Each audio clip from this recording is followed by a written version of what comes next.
यदि आप पहली बार चैनल पर आए हैं तो ये सब्सक्राइब बटन पर क्लिक करें और एरो पे क्लिक करके ऑल आइकन पर क्लिक जरूर कर दीजिएगा। आज की वीडियो में मैं आपको बताने वाला हूं कि विंडोज़ 8 के अंदर विंडोज़ डिस्क डिफ्रैगमेंट क्या होता है और डिस्क क्लीनअप विजार्ड क्या होता है। सबसे पहले मैं आपको बताऊंगा डिस्क क्लीनअप क्या होता है। डिस्क क्लीनअप विजार्ड का इस्तेमाल तब किया जाता है जब हमारे कंप्यूटर के अंदर बहुत सारी फाइल, टेम्परेरी फाइल कलेक्ट हो जाती हैं और जो हमारे किसी भी काम की नहीं होती हैं। जब हम इंटरनेट पर बहुत ज़्यादा काम करते हैं या हम बहुत सारी फाइल बनाते हैं, मिटाते रहते हैं, तो हमारे कंप्यूटर में बहुत सारी टेम्परेरी फाइल बन जाती हैं, जिन फाइल को हटाने के लिए हम विंडोज़ के अंदर कुछ काम करते हैं। सबसे पहले आप विंडोज़ प्लस R दबाएंगे तो आपके सामने रन विंडो खुल जाएगी, जिसमें आप %temp लिख के ओके पे क्लिक कर देंगे। जैसे ही आप ओके पे क्लिक करते हैं तो कुछ फाइल आपके सामने आएंगी जो टेम्परेरी फाइलें होती हैं। इनको आप सेलेक्ट करके शिफ्ट प्लस डिलीट से परमानेंट डिलीट कर सकते हैं। इसके बाद हम कंप्यूटर के अंदर कुछ सिस्टम फाइलों को भी हटाएंगे, टेम्परेरी फाइल को भी हटाएंगे। उन्हें हटाने के लिए डिस्क क्लीनअप विजार्ड का इस्तेमाल किया जाता है। डिस्क क्लीनअप विजार्ड को इस्तेमाल करने के लिए हम माई कंप्यूटर पर डबल क्लिक कर सकते हैं और फिर आपको जिस ड्राइव की टेम्परेरी फाइलें हटानी है उस ड्राइव पर राइट क्लिक करते हैं और प्रॉपर्टीज में जाकर क्लिक कर देते हैं। सामने ये विंडो आती है तो आप यहाँ पर डिस्क क्लीनअप पर क्लिक करेंगे। जैसे ही इस पर क्लिक करते हैं आपके सामने कंप्यूटर कुछ फाइलों को सर्च करेगा और इस प्रकार से फाइल ला देगा। मेरे कंप्यूटर में सिर्फ एक ही फाइल नज़र आ रही है। हो सकता है आपके में और सारी फाइल नज़र आ रही हों। आप यहाँ पर क्लिक करेंगे तो सिस्टम फाइल भी क्लीन कर सकते हैं।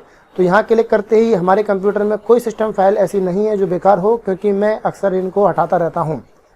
मैं इसे बंद कर देता हूँ, दूसरी ड्राइव चेक करता हूँ, शायद इसमें कुछ मिल जाए। तो मैं यहाँ पर प्रॉपर्टीज पे क्लिक किया और डिस्क क्लीनअप पर क्लिक करता हूँ। आप इस कार्य को यहाँ से भी कर सकते हैं। इसके अलावा कंट्रोल पैनल से भी ये काम कर सकते हैं। कंट्रोल पैनल से ये काम करने के लिए जब हम डेस्कटॉप पर होंगे तो कंट्रोल पैनल पर जाएंगे और यहाँ पर विंडोज़ 8 के अंदर एडमिनिस्ट्रेटिव टूल्स मिलेगा। यहाँ क्लिक करते हैं तो यहाँ आपको डिस्क क्लीनअप नाम से ऑप्शन मिलेगा। इस पर डबल क्लिक करते हैं तो ये ओपन हो जाता है, या राइट क्लिक करके ओपन कर सकते हैं। जब हम इसे ओपन करते हैं तो हमारे सामने ड्राइव का नाम पूछा जाता है। फिलहाल मेरे कंप्यूटर में पहले से ये चल रहा है, इसलिए मैं इसको बंद करके आपको फिर से बताता हूँ। कंट्रोल पैनल में गया और फिर एडमिनिस्ट्रेटिव टूल में गया। यहाँ जाने के बाद मैंने डिस्क क्लीनअप पर डबल क्लिक किया या इसको मैंने राइट क्लिक करके ओपन किया। जैसे ही हम इसे ओपन करते हैं थोड़ी देर में ये ओपन हो जाएगा और हमारे सामने इसकी स्क्रीन आएगी जो पूछेगा कि कौन सी ड्राइव से आपको टेम्परेरी फाइल हटानी है। यहाँ से भी कर सकते हैं ये काम। इसके अलावा आप स्टार्ट पे क्लिक करके यहाँ आप डिस्क क्लीनअप लिखेंगे तो भी आपको ये मिल जाएगा। ये आ चुका है। ये कंट्रोल पैनल से पे क्लिक करने पे भी ऐसे ही आता है। अब आपको जो ड्राइव चेक करनी है उस पर क्लिक करेंगे और ओके कर देंगे। यहाँ पर वो उसे चेक करने लग जाएगा। ये तरीका विंडोज़ 8 और शायद विंडोज़ 7 में भी काम करता है। नई विंडोज़ में ये काम नहीं करता। लेकिन जब हम माई कंप्यूटर में जाते हैं और इसको राइट क्लिक करके यूज करेंगे तो ये तरीका हर कंप्यूटर में काम करता है। प्रॉपर्टीज़ पर जाएंगे और यहाँ से क्लिक करेंगे तो ये तरीका आपको हर कंप्यूटर में मिलेगा। यहाँ क्लिक करते ही कंप्यूटर इसको चेक करेगा और चेक करके आपके सामने टेम्परेरी फाइल दिखा देगा।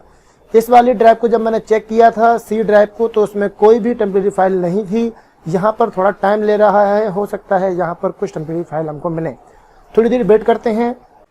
अब आपके सामने आ चुका है। कुछ टेम्परेरी फाइल हैं जो कि 6 MB की हैं। मेरे कंप्यूटर के अंदर सभी के ऊपर टिक लगा हुआ है। आपके में नहीं लगा हो तो आप सब पर टिक लगा सकते हैं। यदि आपको क्लीन अप सिस्टम फाइल भी करना चाहते हैं तो यहाँ पे क्लिक करके सिस्टम फाइल को भी क्लीन कर सकते हैं।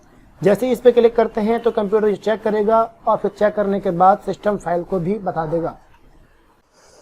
ये अब हमारे सामने देखिए कुछ फाइलें आ चुकी हैं। ये 6 MB था पहले, अभी 13 MB हो चुका है और यहाँ पर सारे के सारे बॉक्स पे चेक बॉक्स पे टिक है। तो अब हम यहाँ पे सारे काम को सबको टिक लगा देंगे, अगर नहीं लगा है तो, और ओके पे क्लिक कर देंगे। जैसे ही ओके पे क्लिक करेंगे और डिलीट करेंगे तो ये फाइलें डिलीट होना शुरू हो जाएंगी। जितनी ज़्यादा आपके कंप्यूटर में फाइल होंगी उतने ही ज़्यादा ये समय लेगा डिलीट करने के लिए। ये हमारी फाइल पूरी डिलीट होने वाली है, थोड़ा सा और रह गया है और ये पूरा डिलीट, ये देखिए पूरी तरह डिलीट हो चुका है और अपने आप बॉक्स हट जाता है। अब हम इसे ओके कर सकते हैं तो हमारे कंप्यूटर की टेम्परेरी फाइलें पूरी तरह डिलीट हो चुकी हैं। डिस्क क्लीनअप के बाद बारी आती है डिस्क डिफ्रैगमेंटर की। डिस्क डिफ्रैगमेंटर क्या होता है, इसको समझाने के लिए पहले मैं आपको ले चलता हूं अपने पेंट की स्क्रीन की तरफ।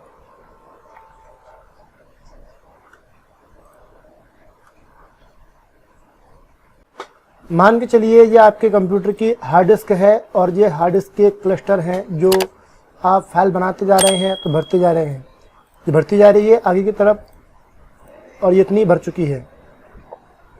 कई बार ऐसा होता है कि हमें जब किसी फाइल को मिटाना होता है तो हम जिस क्रम में फाइल सेव करते हैं उस क्रम में नहीं मिटाते, हमारा मन करता है वहाँ से उसे मिटा देते हैं। मान के चलिए मैंने इसमें से कुछ फाइल ये वाली मिटा दी तो ये वाइट हो चुकी है, ये मिटा दिया और ये मैंने मिटा दिया। तो मैंने इसके अंदर ये 3 जगह की फाइलों को मिटा दिया है। तो इसका मतलब ये हुआ कि हमने ये फाइल सेव की थी क्रम में तो पूरी फाइल लाइन से सेव थी और अब हमने इनको हटा दिया। तो हटाने के बाद जगह जगह पर हार्ड डिस्क में कुछ गैप हो जाते हैं, कुछ टुकड़े बन जाते हैं। इन टुकड़ों को हम फ्रेगमेंटर कहते हैं, यानी कि फ्रेगमेंट कहा जाता है। इन फ्रेगमेंट को ठीक करने के लिए विंडोज़ के अंदर डिफ्रैगमेंट नाम का एक प्रोग्राम होता है जिससे इन सबको ठीक किया जाता है। जब हमारी हार्ड डिस्क फ्रेगमेंट हो जाती है तो हम जानते हैं कि हार्ड डिस्क के अंदर डाटा सेक्टर के रूप में सेव होता है, क्लस्टर के रूप में सेव होता है। तो यहाँ से ये क्लस्टर में डाटा जब सेव होता है तो हार्ड डिस्क के हेड को एक डाटा को पढ़ने के लिए कई ट्रैक में यहाँ से इसमें जाना पड़ता है, क्योंकि यहाँ पर तो डाटा है ही नहीं। तो हार्ड डिस्क का हेड यहाँ भी जाता है, फिर यहाँ भी जाता है, फिर यहाँ भी जाता है, सब जगह जाता है, तो सब टाइम लग जाता है। इस वजह से कंप्यूटर की स्पीड स्लो हो जाती है। इसलिए हम इस फ्रेगमेंट को ख़त्म करना चाहते हैं। तो फ्रेगमेंट को ख़त्म करने के लिए इन चीज़ों को जो यहाँ पर है उसे हम आगे की तरफ सरका देंगे। तो क्या होगा मान के चलो ये मैंने यहाँ कर दिया तो ये वाला हिस्सा खाली हो जाएगा, ब्लैंक हो गया। इस वाले को मैंने यहाँ से यहाँ तक आ दिया तो ये वाला बॉक्स खाली हो जाएगा। इस प्रकार से सारा डाटा भरा हुआ इधर आ गया और ये पूरा का पूरा डाटा खाली हो चुका है। तो अब हमारी कंप्यूटर की हार्ड डिस्क जो भरी हुई थी, जगह जगह पर गैप थे, वो सब सरक कर एक जगह पे आ जाते हैं और खाली हार्ड डिस्क एक तरफ हो जाती है। ऐसा करने से हार्ड डिस्क का हेड केवल इतने ही एरिया में मूव करेगा, इससे ज़्यादा एरिया में मूव नहीं करेगा, जिस वजह से कंप्यूटर की स्पीड बढ़ जाती है। सिर्फ इसी एरिया में वो मूव करेगा, इससे ज़्यादा एरिया में मूव नहीं करेगा, तो कंप्यूटर की स्पीड बढ़ जाती है। यानी कि डिफ्रैगमेंट करने से कंप्यूटर की स्पीड बढ़ जाती है। तो आपको यहाँ पर मैंने एक एग्जांपल से समझा कर देखा कि किस प्रकार से हार्ड डिस्क में फ्रेगमेंट होते हैं और किस प्रकार से उसको डिफ्रैगमेंट किया जाता है।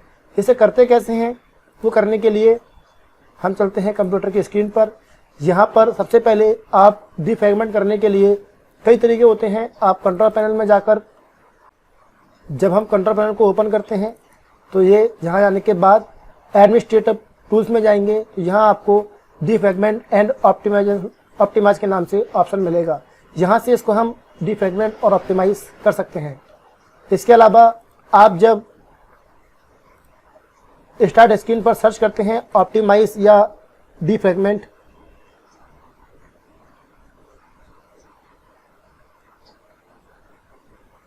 तो भी ये मिल जाएगा यहाँ पर।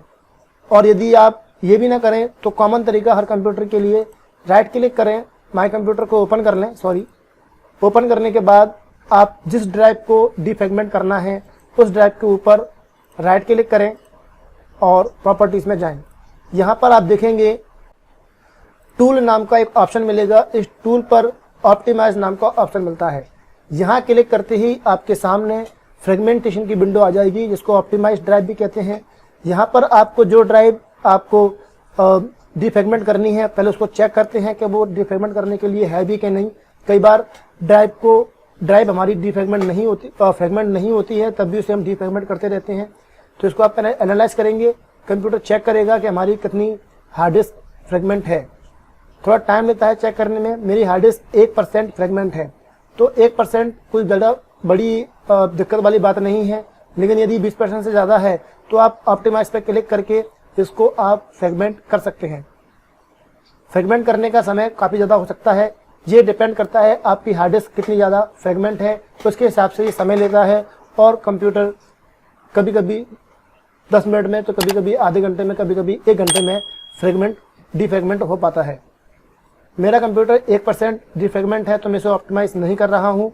यदि आपका ज़्यादा है, 20% से ज़्यादा है, तो आप उसको ऑप्टिमाइज कर सकते हैं और थोड़ी देर वेट करेंगे तो जैसे ही कंप्यूटर पूरी तरह ऑप्टिमाइज हो जाएगा, कंप्यूटर को बंद करके ऑन कर लीजिए, कंप्यूटर की स्पीड थोड़ी सी बढ़ जाएगी।